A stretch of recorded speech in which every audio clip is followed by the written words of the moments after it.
इससे बड़ी विडंबना और क्या होगी कि पश्चिम एशिया में युद्ध ईरान और इजराइल अमेरिका के बीच हो रहा है, लेकिन उसकी मार वैसे देशों को भी झेलनी पड़ रही है जो किसी भी रूप में जंग में शामिल नहीं हैं।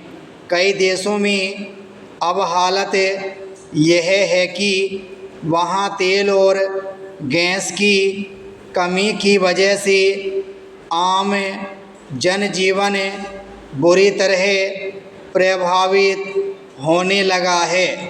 भारत भी उन देशों में से एक है जहां कच्चे तेल और प्राकृतिक गैस की आपूर्ति बाधित होने के कारण आम लोगों को कई तरह की मुश्किलों का सामना करना पड़ रहा है।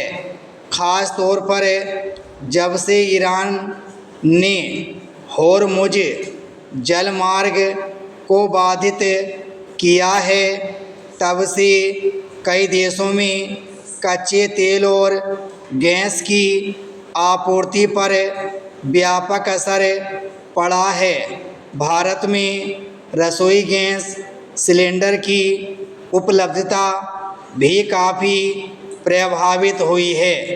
यह स्थिति मुख्य रूप से होर्मुज़ जलमार्ग को रोके जाने के कारण सामने आई है और इसमें तभी राहत मिल सकती है जब ईरान इस मार्ग को फिर से खोले।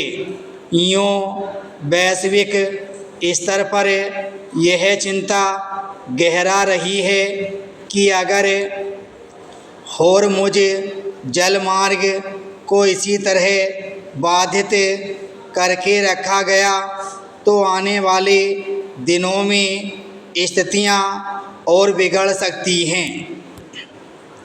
शायद यही वजह है कि पश्चिम एशिया के इस संकट का हल निकालने की कोशिश के तहत ब्रिटेन की पहल पर 60 से ज़्यादा देशों की बैठक हुई, जिसमें होर्मुज़ जलमार्ग को फिर से खोलने और फंसे हुए जहाज़ों तथा चालक दल की सुरक्षा सुनिश्चित करने की मांग की गई। इसके तहत अंतर्राष्ट्रीय जलमार्गों में बिना बाधा के जहाज़ों की आवाजाही की अहमियत को रेखांकित किया गया, क्योंकि आज के दौर में समूची दुनिया में तेल और रसोई गैस लोगों के जीवन के सबसे अहम आधार बन चुके हैं। वहीं होर्मुज़ जलमार्ग के बाधित होने के बाद से ही जिस तरह का ऊर्जा संकट गहराता जा रहा है, उसका भारत पर भी सीधा असर पड़ा है।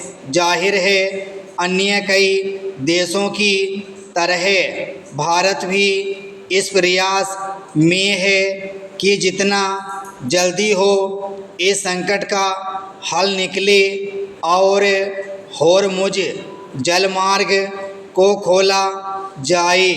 बैठक में भारत ने साफ शब्दों में कहा कि युद्ध खत्म करने के लिए तनाव कम करने और सभी पक्षों के बीच संवाद के रास्ते पर लौटने की ज़रूरत है।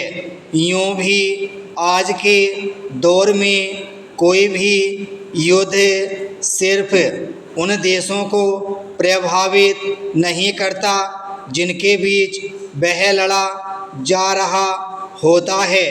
अब यह वैश्विक चिंता का सवाल बन चुका है। विराम स्टॉप।